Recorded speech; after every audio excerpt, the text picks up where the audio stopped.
So if you want to know who Julian Assange is, for a lot of people it will be enough to know that he rejects totally 9/11 truth. He doesn't like it.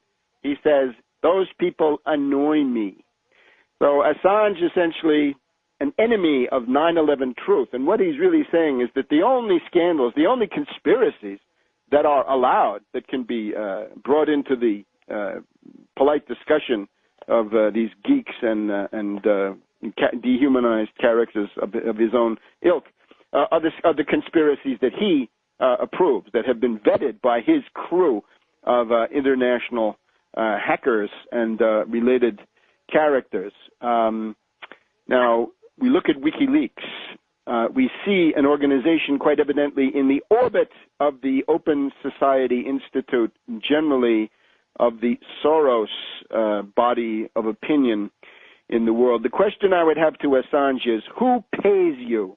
We're told that you live the life of a nomad, that you go across the world living out of a backpack. You show up in airports all over the place.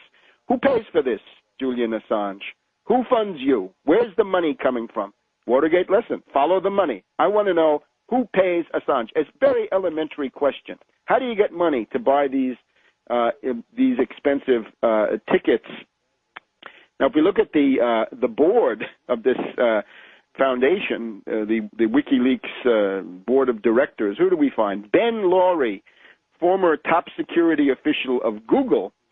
Well, we know that Google comes out of a project funded by In-Q-Tel, the proprietary launched into the world by the CIA to keep the U.S. intelligence community at the cutting edge of information technology. We also know that Google, in the meantime, has now practically merged with the National Security Agency. The ties were always close, quite evidently. The sabotage and censorship was always there. Again, 9/11 truth, the best way to gauge this. There's a real scandal where real journalism would have been needed. Assange is not interested. He's hostile.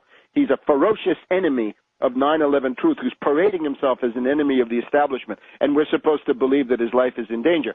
Assange can give open press conferences in London, and nothing happens to him. Nobody lays a glove on him. It's also clear if the U.S., if the Pentagon wanted to destroy Assange's websites, they could do this within an hour, given the hacking techniques that they have on their side. They don't do it. There's not even a legal attempt. There's no legal action to try to stop this. There's just nothing done.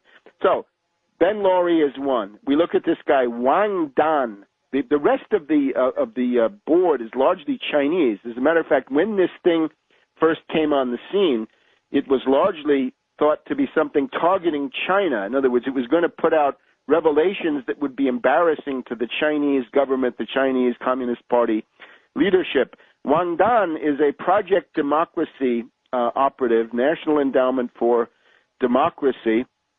We've also got Xiao Chang. Xiao Chang is the International Committee for Tibet. In other words, he's a big fan of the Dalai Lama, that darling of rich elitists and mystics and intelligence spooks across the Western world. Xiao Chang operates at UC Berkeley.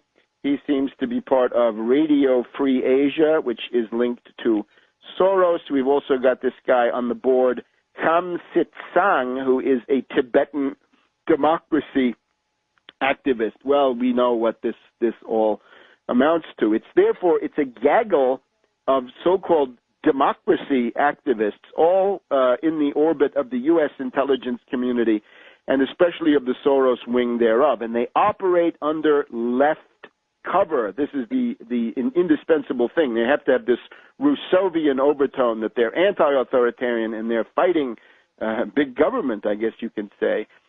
What this is, we must go back to Cass Sunstein, the current czar for information regulation. Imagine that, information regulation in the Obama White House. Sunstein said a while ago that you've got to suppress conspiracy theorists and 9/11 truth activists on the Internet, and the way you've got to do this is indirectly by cognitive disruption and cognitive countermeasures.